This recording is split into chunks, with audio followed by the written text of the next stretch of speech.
Good evening. Welcome back. We're going to continue tonight part 3 of the Maimer Va'ata Tetzave. We are learning from the book printed by Kahas, Nurturing Faith. We have a copy of it, PDF, available online on jnet.org/Maimer. You can click on the link if you haven't done so already and open it and view it in two-page view so that we can follow along between the Hebrew and the English. It'll make following along that much easier.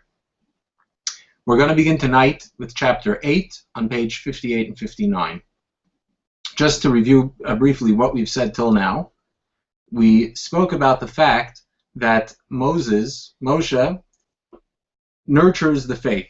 That when he's called in the Zohar and Kabbalah a faithful shepherd, that implies that teaches us that Moshe nurtures the faith of the people. And we explained what we mean by nurturing the faith.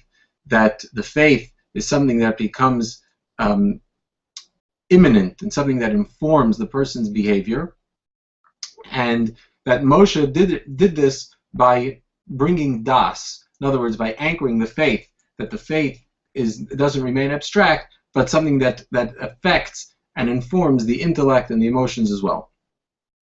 We also explained that the same thing is true with regard to the Moses of every generation. As the Zohar says, that there's an ispashtusa de Moshe b'chol dara, there's a offshoot, a manifestation of Moshe in every generation. And in the Maimer that the Rebbe is quoting throughout, the Maimer, the discourse of the previous Rebbe from 1927, there he explains at length the fact that the Moshe of every generation does the same thing, nurtures the faith. In his discourse specifically, he refers to Mordechai, the hero from the story of Purim, in the time of the decree of Haman. And we explained that Mordechai did the same thing as Moshe, except that with Mordechai it was in his generation through self-sacrifice. He brought the people to a state of self-sacrifice. We asked, why is it that the sequence in the previous Rebbe's discourse, first he discusses Moshe's role in nurturing the faith of the people, which in his generation, his time, was through das, through having the faith inform the individual on a conscious level. And then he goes to discussing the fact that Mordechai in his generation, and so too the Moshe of their generations, do it by bringing their people to a level of self-sacrifice, be willing to give their lives.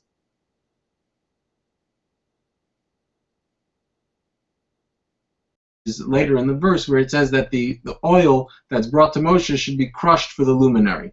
And we explain crushed for the luminary meaning that we reach the essence.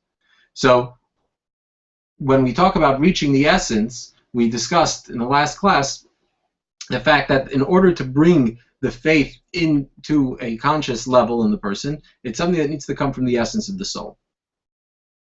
When it comes from the essence of the soul, that's when it can be imminent, as we discussed at length in the last class.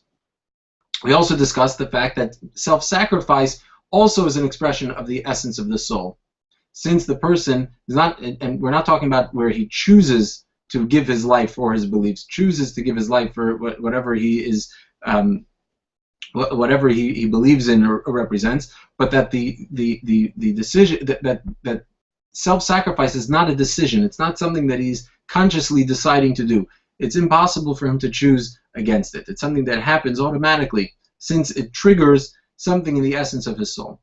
So by Moshe nurturing the essence of the soul, and that's what we explained, deeper understanding of Moshe nurturing faith, not that he nurtures the people with regard to faith, but he nurtures the faith itself. That in order for the faith to be imminent, it comes through Moshe accessing, and the Mordechai and the offshoots of Moshe in every generation comes through them accessing the essence of the soul. But the question that we're going to answer here tonight, based on that lengthy introduction in the last class in part 2, is in the sequence in the discourse. He mentions Moshe's nurturing the faith of the people. Then he goes on to discuss Mordechai nurturing the faith of his people by bringing them to a state of Mesiras Nefesh, of self-sacrifice. And then he discusses the idea of being crushed, and through being crushed reaching the luminary. And we asked, how is it Why that sequence? In other words, if reaching the luminaries is the role of Moshe, why interject with the with the role of the offshoot of Moshe? Why is it necessary to tell us that Mordechai and later Moshe's also nurture the faith and bring the people to Mesiras Nefesh? When we're talking in the verse Va'ata Tetzave, which is talking about Moshe, we're not talking about self-sacrifice. We're talking about Moshe's role. So why is it necessary to preface it with the the explanation on Mordechai bringing his people to Mesiras Nefesh, to self-sacrifice? So based on what we've explained, we can understand, and we touched on this at the end of the last class. The idea that faith becomes imminent, that faith informs our behavior, that is an expression, or that's a symptom of the fact that we're talking about a level of faith that stems from the essence of the soul, the level of the soul that is one with God, not the level of the soul that sees godliness, but the level of the soul that's one with God. Since it's the essence of the soul, it also affects us on a conscious and imminent level. But when we talk about self-sacrifice, that takes it a step further. That's the ultimate expression. That's how we see in action. The fact that a person, and we'll explore this idea a little bit more later in tonight's class, the fact that a person gives his life, or is prepared to sacrifice their own life for something that is not necessarily a moral or an ideal, a faith that they've dedicated their life to, the fact that they do that without having to make a decision, it's something that's instinctive, that is the essence of the soul in full display, in all its glory. So when we talk about in the verse, Kasis Lamoer, that through being crushed, we reach the luminary, it's necessary, in the previous Rebbe's discourse, it was necessary for him to preface it with the role of the offshoot of Moshe in the later generations. The fact that Mordechai brought his people to self-sacrifice. Because that's where we see Moses' impact and his role on full display. In other words, with Moses himself, his generation didn't need self-sacrifice. Since they didn't need, self-sacrifice wasn't required in their time, nobody was challenging their faith and their right to practice their faith. So that was something that was lacking. And so we don't see the full extent of Moses' impact on the people fully manifest. It is only through the Moses of the later generations in which the people were forced into a corner, where they were faced with the option of denying God, God forbid, or self-sacrifice. That's where we see Moshe's impact in full display. And so when we talk about what is the ultimate expression of Moses' role, it's through kasis lamor, through being crushed, through being challenged, through the hardships of exile. It is specifically through that we find the ultimate expression of Moses' role, and through that we reach to Mar, to the source of the light, to the essence of the soul, or see the essence of the soul in full display. So let's take a look now in chapter 8. We'll read it inside, page 59. So Bal Pizeh, based on what we've explained till now, the fact that we discussed two different types of faith. The faith that comes from seeing, the higher level of the soul seeing godliness, versus the faith that comes from the essence of the soul, which is one with God.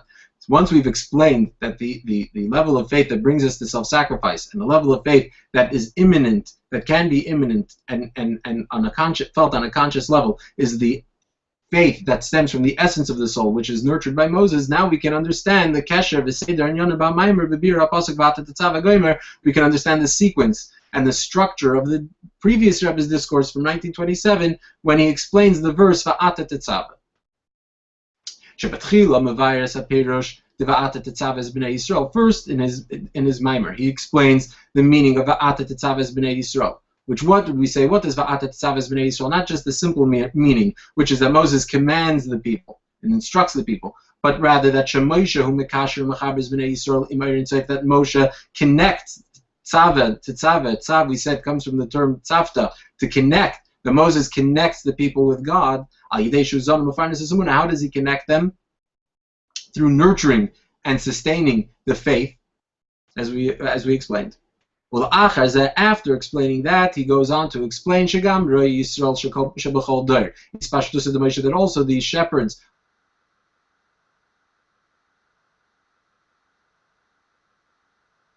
faith of the people. Just like Mordechai, who was the Moses of his generation. Who strengthened the faith of the people, that they remain steadfast in their study of Torah and performance of mitzvahs. So then he goes from explaining Moshe's role in connecting the Jewish people to seemingly digressing to explain that so too is true with regard to the Moshe of the later generations, and only after that seeming digression does he come to explain the next part of the verse of Kasis Lamoir, crushed for the luminary, which, as we mentioned, that seems to be talking about Moshe. Kasis Lamoir, crushed for the luminary, is in a verse which discusses Moses and Moses' role, and so it follows what Moses did. Why is it necessary to interject with what the offshoots of Moshe, the Moshe of the later generations, what their role is and their impact on their people of their generation is? Because that which Moshe reveals the essence of the soul, the essence of the luminary of the Jew, it's primarily through the offshoot of Moshe, the successor of Moshe in later generations, specifically in the time of Golus, of exile, Kasis, when we are crushed in exile, facing the persecution, the hardships of exile, which this crushing, this exile is what awakened within the people their potential for self-sacrifice. Through this is the primary, he underlines Iker, the primary revelation of the soul's essence, the luminary.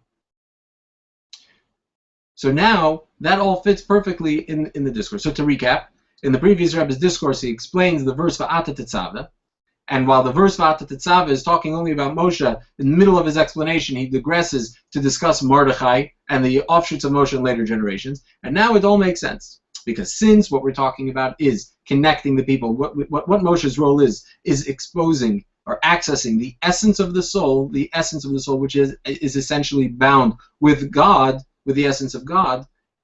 Since that's his role, where do we see that fully expressed, fully manifest? That specifically in later generations, the generations of exile, when the people were faced with challenges that led to self-sacrifice. So so Moses' role and impact is seen more in the later generations than in his own generation. So he did it in his generation, and the result was that the faith informed the people on a conscious level. But the ultimate expression of it, seeing the essence of the soul in action, if you will, that was only seen later in subsequent generations in exile. And so that's why the previous Rebbe, before explaining Kasis Lamoir, that through the challenges of exile we get to the source of light, rather than getting to that we reach the source of light through Moshe's efforts only by explaining Moses' effect on his people, we preface it with the fact that the leaders of the later generations in exile brought the people to a state of Mesiras Nefesh, of self-sacrifice. Now the Rebbe introduces another question, which is, this all explains the sequence of the Mimer and the discourse. But if we look back at the actual verse, at the original verse, there's another element in the verse that is stuck in the middle of this sequence. So the sequence fits nicely in the discourse, but the verse, there's another component here that we haven't addressed. It's a component that we've asked in the opening chapter. We asked a question about it, and we addressed it in chapter 3. But here we need to figure out how it fits into the sequence of events, the train of thought that we've been laying out here. That is that the pasuk says, the verse says, Va'ata Tetzave es b'nei Yisrael. You, Moshe, should connect the people with God. And then the verse continues, V'yikhu elecha shemen zayizach, and then they bring to you pure olive oil. And as we explained in chapter 3, what does it mean that they bring to you pure olive oil? That through Moshe's efforts in connecting the Jewish people and exposing their essence, through that Moshe is enhanced. And only after that does the verse continue, Kasis Lamoer, that it crushed for the luminary, that we reach the essence. So in other words, what we've explained till now explains that it's through Va'ata Tetzave, through Moshe connecting the people, through him accessing the essence of their soul, through him and his offshoots in later generations, it's through that we reach Kasis Lamoer, that Kosis Lamor, or in other words, Kosis Lamor reaching the essence, that is a result of Moshe's impact on us. But the verse takes a different order. The verse first explains Moshe's impact on us. Tetzave, he connects us with God and he exposes the essence of the soul. But then it says that the people contribute to Moshe, that it's through his effort with the people that the people bring to Moshe. The analogy we gave, based on a verse that Moshe himself says, that refers to the people, to his nation, his generation as his feet, that just as while the head controls the whole body and runs the body, the feet can bring the head to where it needs to go. So the head is completed, is enhanced by the feet. And the same thing is true with Moshe. Moshe is enhanced, completed by his people. And so, where does Kosis Lamar fit in? Where is it the idea that being crushed and reaching through being crushed, reaching the essence, reaching the luminary, is that a result of Moshe's impacting us, which is what we've explained till now, or, as the verse seems to indicate, at least additionally, also a result of our impacting Moshe? Let's read the question now inside the bottom paragraph on page 59. So we need to understand based on the above explanation. The Kosis Lamor being crushed for the luminary is related directly to Va'at Tetzave as Bnei Yisrael. With the fact that Moshe and his offshoots in later generations connect the people and bind them with God. But in the verse, Kosis Lamor doesn't come immediately following Va'at Tetzave, after explaining Moshe's impact on the people, but it comes after saying V'ikoi lecha Shem zayzach. The Inyan V'ikoi lecha gomer, the idea of V'ikoi lecha, that we bring to him, She'Yisrael Mevim Shem Moshe, as we explained, the fact that we bring the oil to Moshe, which we asked in chapter 1, what possible use does Moshe have with the oil? Why are they bringing it to him? Aaron was the one who lit the menorah. Why bring the oil to Moshe? So we said that the explanation is because V'ikoi lecha implies Hu She'Yisrael Meisifim Toisves Arba Moshe. As we explained in chapter 2, the explanation is that the Jewish people enhance Moshe. They bring light, as it were, to Moshe. They elevate Moshe. And Kosis Lamor follows this aspect. So, which is it? Is Kosis Lamor reaching the essence through being crushed? Is it a result of Moshe and his offshoots in later generations through their efforts, their impact on us? Or is it a result of our impact on them? On the people's impact on them? So in order to explain this, we're going to continue with chapters 9 and 10, which are going to set us up, lay the groundwork for the answer, which we'll get to most likely not tonight, but in part 4. And so now, before we continue with chapter 9, though, let's pause and take a look at the chat, if anybody's here. If we have any questions, now would be a good chance to address them, and then we will continue with chapter 9. We'll give it a moment.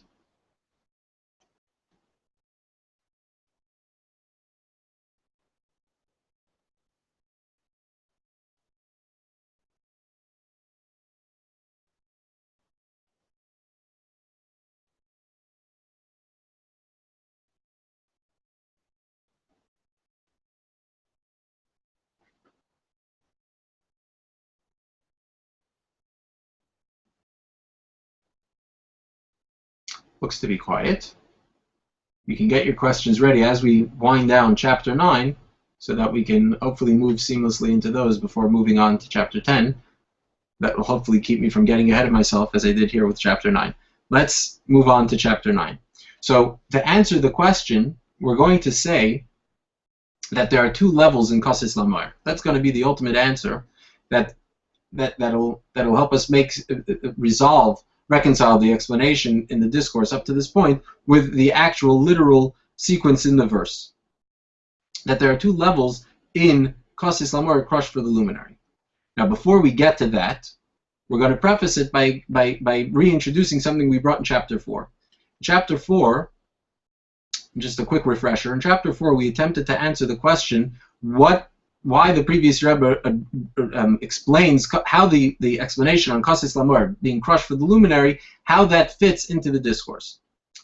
Now we understand it, but our first attempt at the answer, which was in chapter 4, we tried to explain that the reason he brings Kasis Lamor, being crushed for the luminary, the reason he addresses it, or explains that it's through the challenges in exile that we reach the essence, we thought that will help us understand another issue, which is that he mentions that during the time of Purim, the Jewish people connected or accepted upon themselves the Torah on a level that was greater than during the giving of the Torah. And we said that will lead to an obvious question, which is, at the time of the giving of the Torah, the Jews were at the highest spiritual level. At the time of Purim, they were at the lowest spiritual level that they had been at up to that point in their history. And yet, specifically, during the time of Purim, they were able to reach a level and a commitment to Torah that was greater than even when they were at their highest, their spiritual height and peak, which was at the giving of the Torah. So we said, perhaps in order to answer that question, he mentions Kasis Lamar, that it's specifically through self-sacrifice that we can reach a higher level. Okay. Then we moved on to explain it as we did in chapters 5 and 6. But we addressed, at least we mentioned this idea of the fact that the Alter Rebbe explains that the Jewish people, the Kibbalah Yehudim as it says in the book of Esther, that they accepted upon themselves that which they had already begun, that they accepted upon themselves what they had begun doing at the giving of the Torah. In other words, a deeper commitment to the observance of Torah and mitzvahs than they had, which they merely started at the giving of the Torah, that was consummated or completed on a deeper level at the story of Purim. So that's what we mentioned before. Now we're going to take a closer look at what this means. So let's get into chapter 9.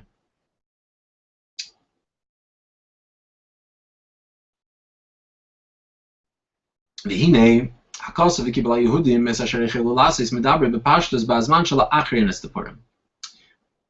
mentioned that the Alter Rebbe explains that the Kibbalah Yehudim Asher Echelu Lasis, that they accepted upon themselves that which they had begun at the giving of the Torah. When did they accept it upon themselves? So we said with the self-sacrifice, which means what? When did the people have the self-sacrifice? That was during the time of the decree, when they were facing extinction, when they were facing a total annihilation.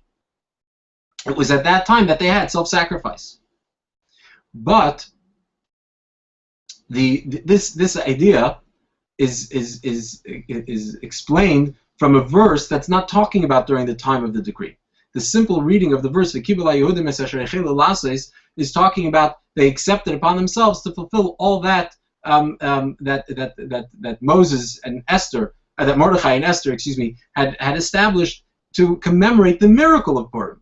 In other words, what did they accept upon themselves? They accepted upon themselves something after there was no longer a threat, after they had already not needed the self-sacrifice. They already had the self-sacrifice, they withstood the decree, the miracle happened, and now they accept upon themselves. So we know that every explanation, we could say that there's just two different ways of looking at the verse, two different interpretations, and we can move on. But the Rebbe would often point out that when we have different interpretations, they're all connected. And so we must say that this explanation of the Alter Rebbe, that the Kibbalah Yehudim, that they accepted upon themselves at the time of Purim, that which they had begun at the giving of Torah, is not just limited to what he explains, that it was through Mesiras Nefesh. In other words, that we're talking about an acceptance that happened at the time of the decree, at the time that they were facing extinction. But also, that rings true even in the literal understanding of the verse, which is talking about after the story of Purim. In other words, that at Purim, there were two stages in their acceptance. Yesh Leimar, the Mashakosov, Bahamaimer, the Pirish, Vikibala Yehudim, Esasher Echelu Lasis, Ushabimeach, Ashreish Kibula Masha Echelu B'matan Torah. So we can say that which he explains in the discourse, the previous Rebbe quoting this, that Vikibala Yehudim, Esasher Echelu Lasis, that they accepted upon themselves what they had begun. And we explain, what does that mean? That in the days of Achashverosh, they accepted upon themselves what they began at the giving of the Torah at Mount Sinai. This is true also with the simple understanding of the verse, that the Ikibel doesn't go on that the acceptance wasn't something that occurred during the time of the decree, but that the acceptance was something that happened after the miracle. So based on this, we can say that which during the time of Achashverosh, they accepted what they had begun at Mount Sinai at the giving of the Torah. There are two stages. There is the acceptance that occurred during the time of the decree, as we explained as the previous Rebbe explains in his discourse, based on the explanation of the Alter Rebbe, that there was the acceptance that occurred during the time of the decree, which was expressed through their self-sacrifice. But then then there was the Kabbalah, the acceptance that occurred after the miracle of Purim, which is even higher than the acceptance which took place at the time of the decree, as we'll explain soon. So there are two stages. There's the first stage of acceptance, which occurred through the self-sacrifice during the time of the decree. And then there's a second stage, which here we're saying is a higher stage, and that's obvious by the sequence. If it wasn't a higher stage, it wouldn't be necessary. It would be redundant. So first there was an acceptance that happened through self-sacrifice during the time of the decree. Then there was a greater acceptance, a deeper one, a higher one, which we'll explain soon what that means, that came after the miracle, after the threat was no longer there. So we have two stages in the acceptance that occurred at the miracle of Purim, following that were greater than what occurred at the giving of the Torah at Mount Sinai. The Ashloimar, and we could say that the same thing is true about with regard to Kosis Lamor, with being crushed for the luminary. That what we explained, what's Kosis Lamor? That through being crushed in the time of exile, we reach the essence. That also there are two steps in this reaching the essence through the hardships of the time of exile.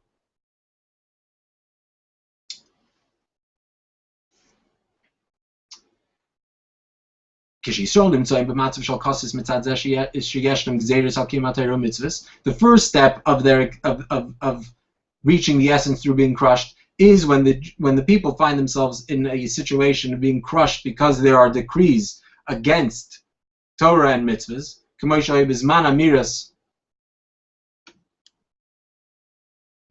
as was in the case at the time that the previous Rebbe said his discourse, which, as we mentioned, the previous Rebbe's discourse from 1927 was said under great pressure from the communists who were seeking to snuff out all Jewish practice. They waged a war on Judaism, and the previous Rebbe said his Maimer under extreme circumstances, and as we mentioned, it was actually one of the contributing factors to his arrest only a few months later. So there's the acceptance, there's the reaching of the essence that happens through a time of when things are difficult, there's hardship and exile. And through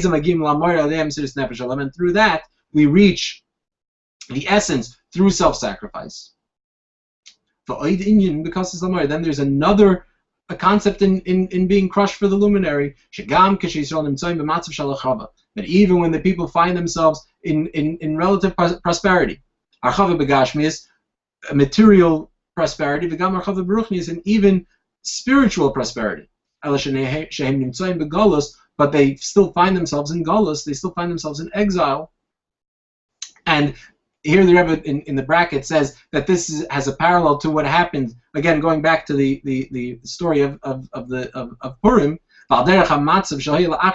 just as the experience after the miracle of Purim, where there was also great prosperity, both material and spiritual. That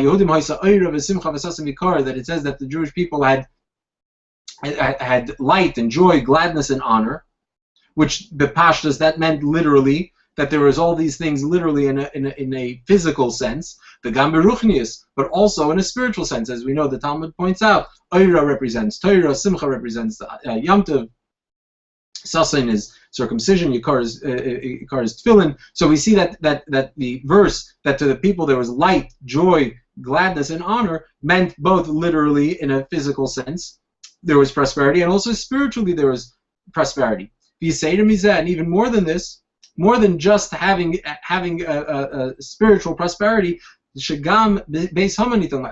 even Haman's home was given to Esther, as the verse states that Achashverosh gave Haman's home, which represents the epitome of evil. It was transferred to Esther, given over to spirituality, to holiness, which represents the idea that not only do we have that the spiritual prosperity was to such an extent that we even had his hapcha. There is even transformation. We know that when we talk about engaging the physical world and making it holy, there are two ways of bringing holiness into the world. One is by overruling or breaking the unholy. So you have something unholy, ungodly, that seems to deny or challenge God, so we can break it, break its ego, break its form, and through that bring holiness. Or in our own personal lives, if you have an unholy emotion or an unholy thought, break it, not indulge in it, not think it, or not act on that emotion. And then there's that's called itkafia, breaking it. Then there's itapcha, transformation. Transformation is even a deeper level, where you're not just overruling, overriding, or breaking the unholiness, you're actually transforming it, so that it itself now is rehabilitated, and rather than want something unholy, now uses that same energy and passion and enthusiasm for holy. So you've transformed it. That's an even deeper, that represents the spiritual effect on an even deeper level, where it doesn't just overrule or break something, but actually transforms it. And so we see that in the time of Purim, just as what we were describing above in the previous paragraph, there was both material and spiritual prosperity. And yet what was lacking? Yet, as the Talmud states, we were still slaves to Achashverosh. We still lived in under Achashverosh's rule. We were still in exile. So even when you're in a situation where there are no challenges to your Judaism, to your Jewishness, you don't need to have self-sacrifice. Yet, since we're still under Achashverosh's rule, since we're still in exile, they're broken and crushed by the fact that they're still in exile. And through the being crushed by the fact that we're in exile, we reach the essence, we reach the source of light.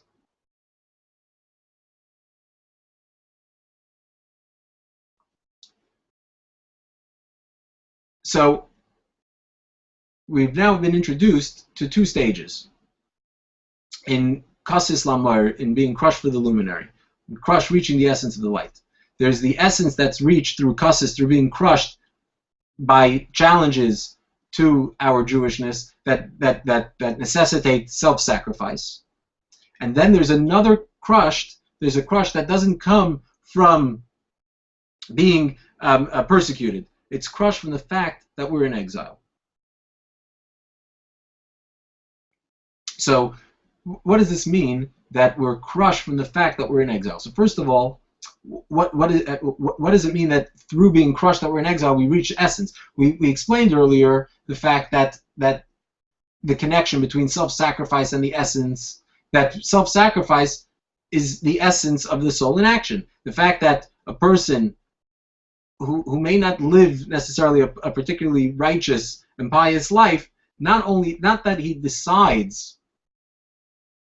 to give his life rather than give up his faith, but it's not even a decision. It's something that's automatic. And that's because it affects the essence of the soul. The essence of the soul is one with God and is not capable of separating from God. And so when faced with the challenge of giving up a person's life or denying God, he can't do it.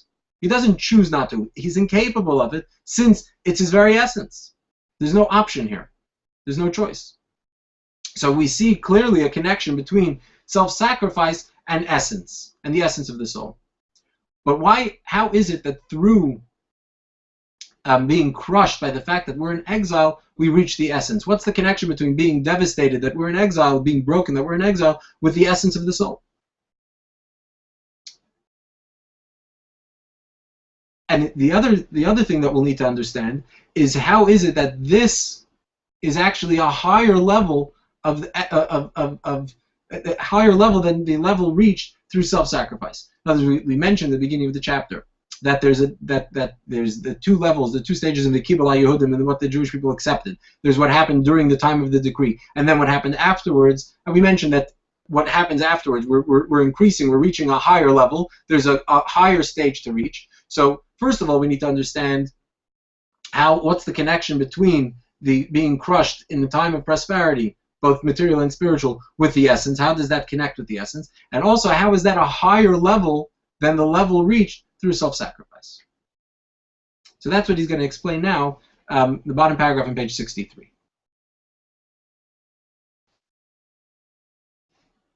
The explanation is as follows. The fact that the Jew is crushed, is devastated by the fact that he's in exile, even though they're experiencing both material and spiritual prosperity. It's because the true desire of every person, of every Jew, is that that godliness should be revealed. This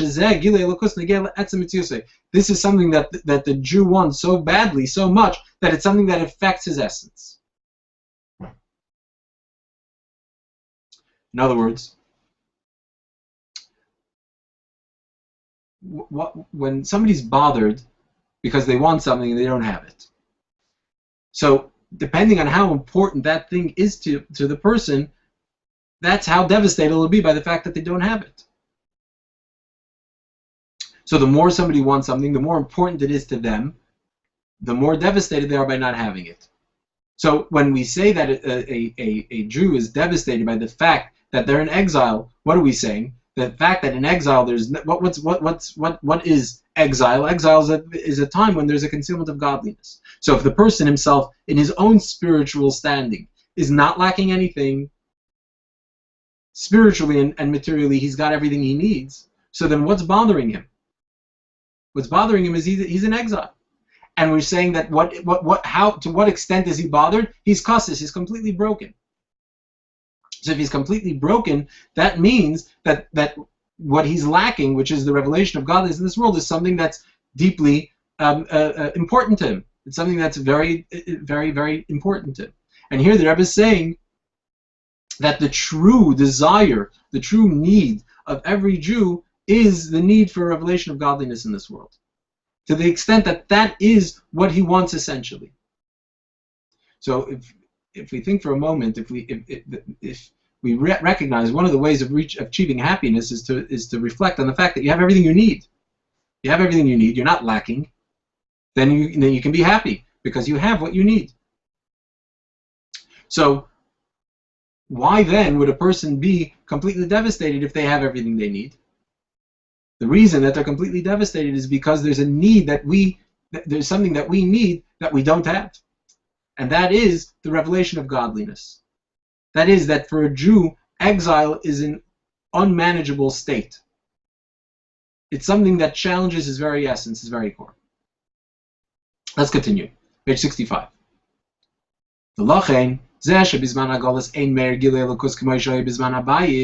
therefore, the fact, since the revelation of godliness is something that is important to the person, is the person's true desire, true need, is the revelation of godliness. So therefore, the fact that in the time of exile we don't have a revelation of godliness as we did in the time of the temple,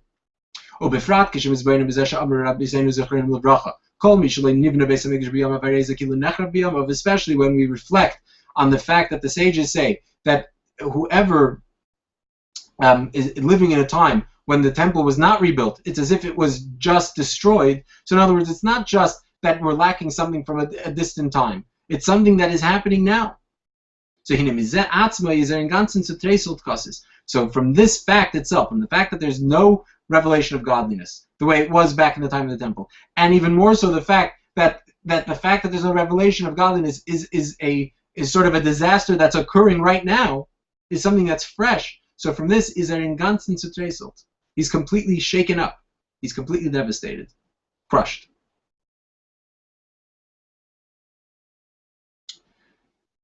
And even when he is on a very high spiritual level. That he personally experiences a level of godly revelation, divine revelation, as was widely available in the time of the temple.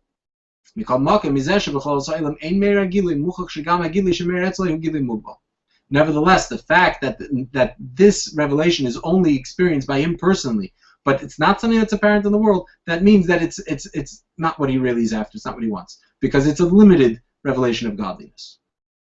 And note 47, Mem Zayin, which in the English is note 113, the Rabbi points out the fact that it's mentioned elsewhere that there are great tzaddikim, very holy people, who experience a revelation of godliness personally, as was widely available at the time of the temple. So during the time of the temple, there was an era of divine revelation. And even now, in the time of exile, there are tzaddikim, people that are so holy that they live sort of above this time and space, and they have that revelation. They experience that revelation. So even when they experience that revelation, yet that's something that only they experience. It's not something that is experienced and felt in the entire world. Therefore, that shows that it's not the ultimate revelation of godliness. It's not what we really need, and it's something that devastates them as well. Why? How do we see that this is not the ultimate revelation of godliness? Because when the true infinite light of God is fully manifest and revealed in the world, the revelation is everywhere. When there's one place, even a far-flung corner, where godliness is not shining, is not revealed. Why is that?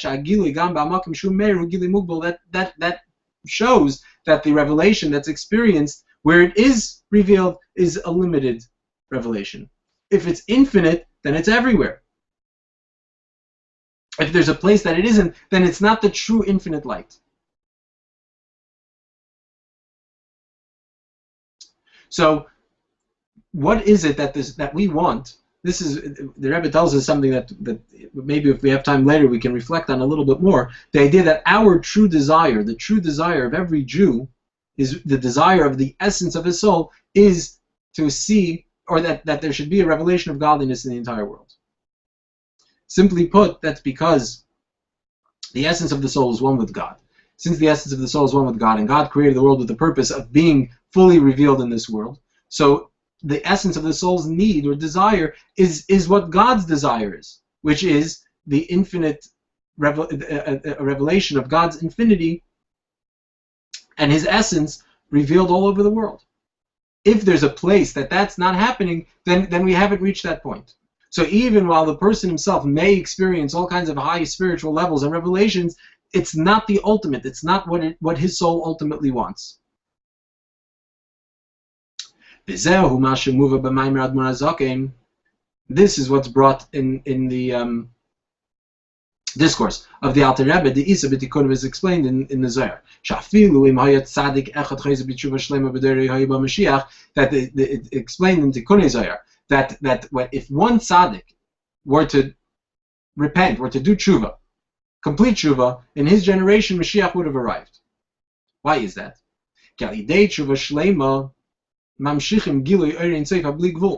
Because through proper, complete repentance, we draw down the infinite light of God. And when we're talking about the truly infinite light of God, so that's everywhere. That's revealed everywhere. So this is that explanation. Since we're saying that if the light of God is not revealed everywhere in the world, then it's not the true infinite light of God, because there's a place that it hasn't reached in a revealed sense. So that explains what the Alter Rebbe brings.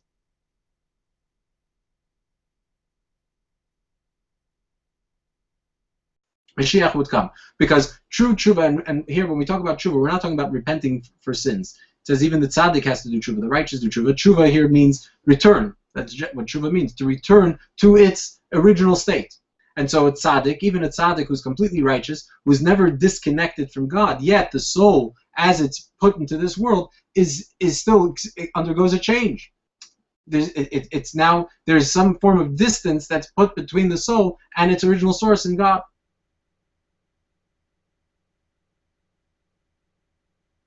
Talk about a tzaddik doing tshuva. We're talking about the tzaddik crying out from that distance that his soul experiences, from the experience of the soul feeling distant from God, to reconnect on that essential level with God as He's totally transcendent. If we access that, once the tzaddik returns on that level, then that accesses that level of godliness that's completely transcendent, God in His essence, which is then revealed everywhere equally, not just for that person, because once you're in that can up, it's everywhere. It's everywhere equally. And from the fact that for him he doesn't experience the true revelation of God's essence, he's completely broken and crushed. And this is similar to in the brackets there brings another concept that also is understood better from what we just explained. We know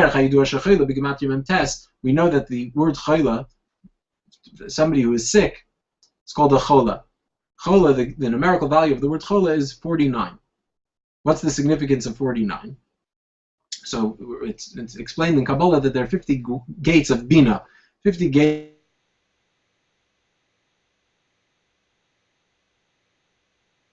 The height, the maximum that man can reach through his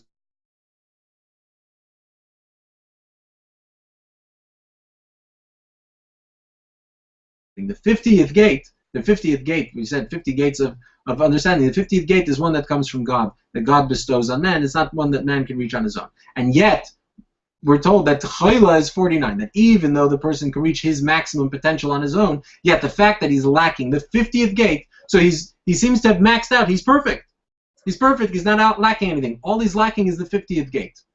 And yet, the fact that he's lacking the 50th gate doesn't mean that he's 99% perfect. It means that he's chayla. He's sick. He's lacking completely, entirely. So that's why chayla is b'gematria memtes. The numerical value of chayla for sick is 49. Shegam keshamasik memtes shari bina. Even when the person can understand 49, the 49 gates of understanding, he's lacking the 50th gate. Uchayla, he's sick.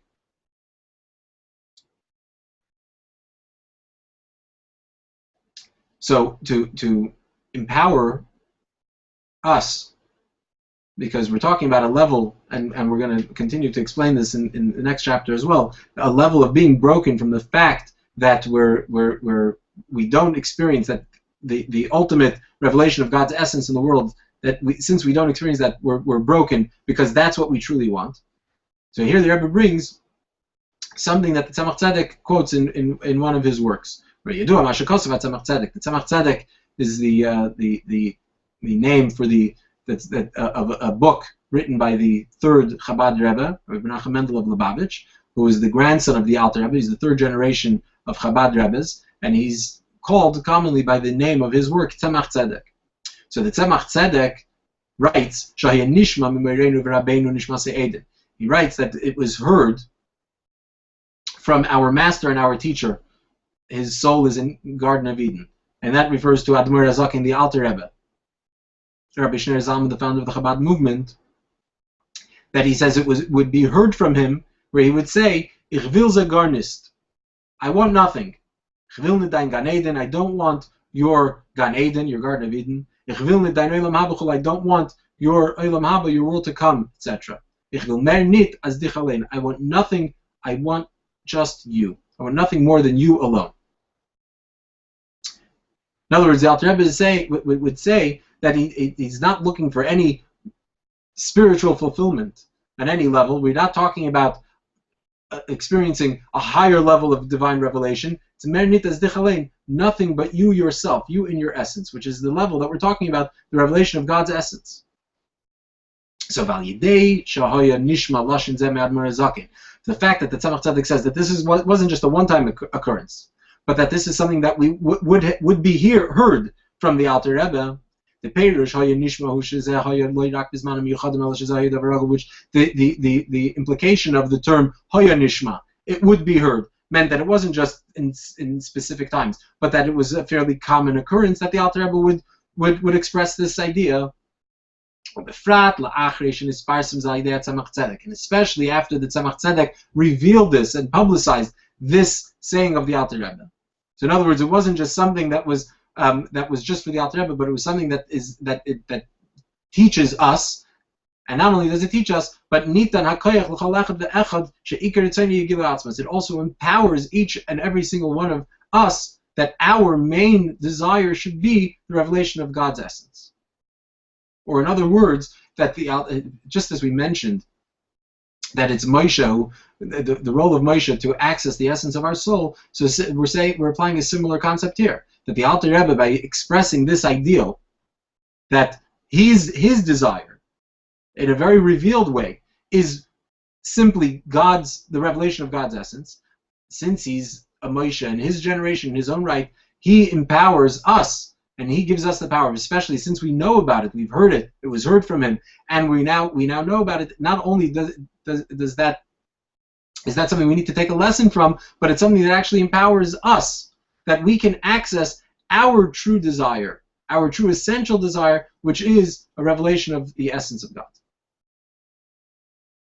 To such an extent, we should desire the revelation of godliness to such an extent that when that revelation is not revealed, and even more so during the time of exile,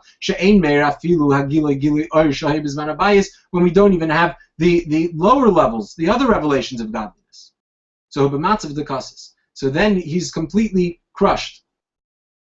In other words, not only are we lacking the revelation of God's essence, but we're lacking even the lower level of revelation, the revelation of God, not in its true infinite form, but the revelation experienced during the time of the temple. But all of that is lacking, and so therefore we're completely crushed.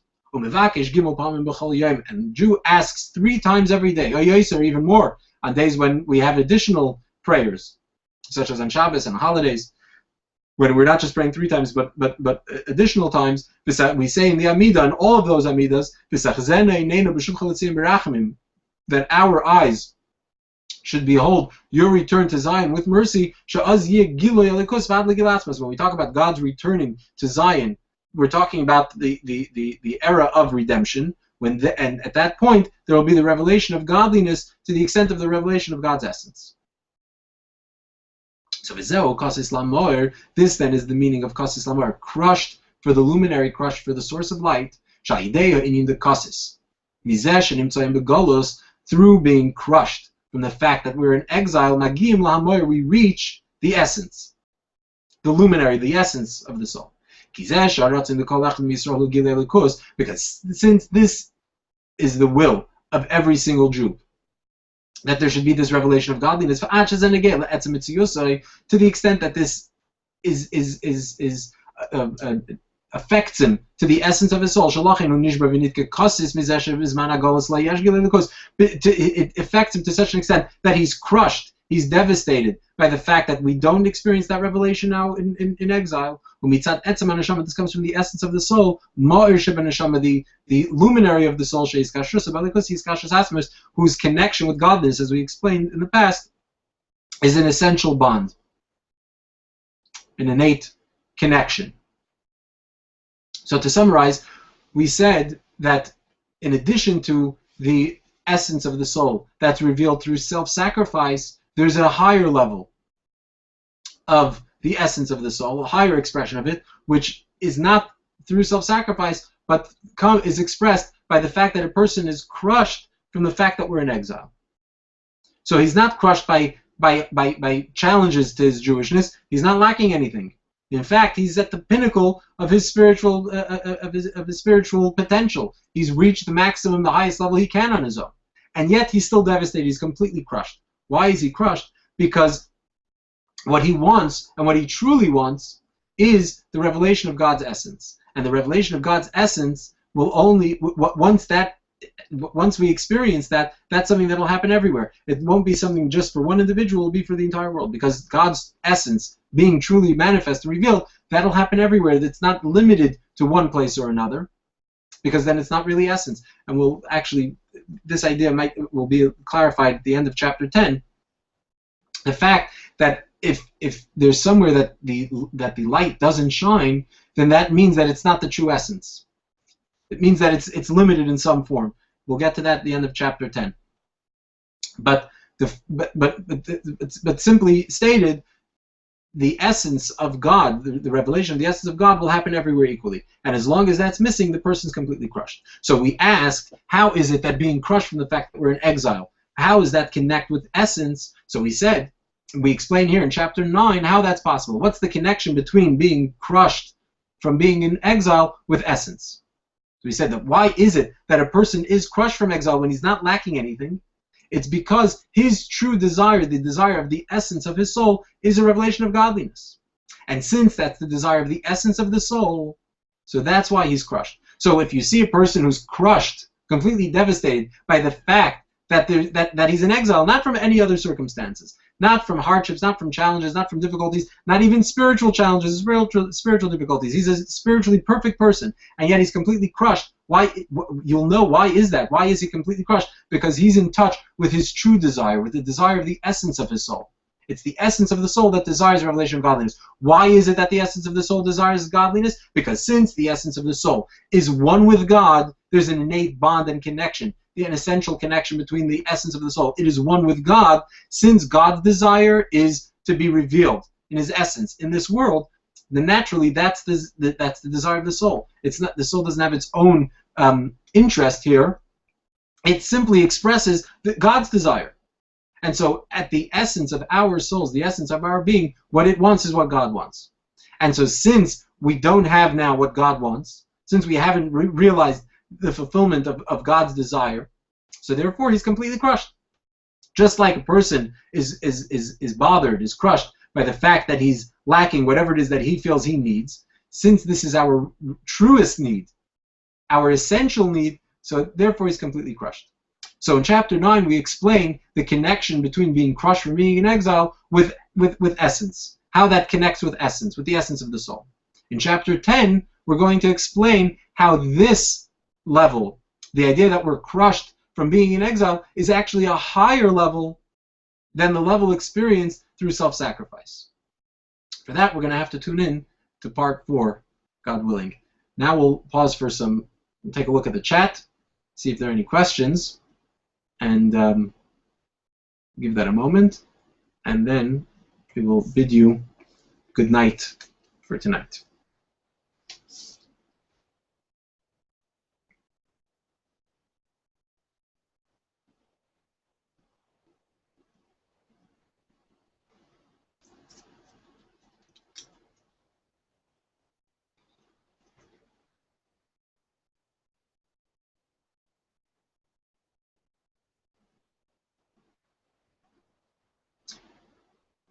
Looks quiet.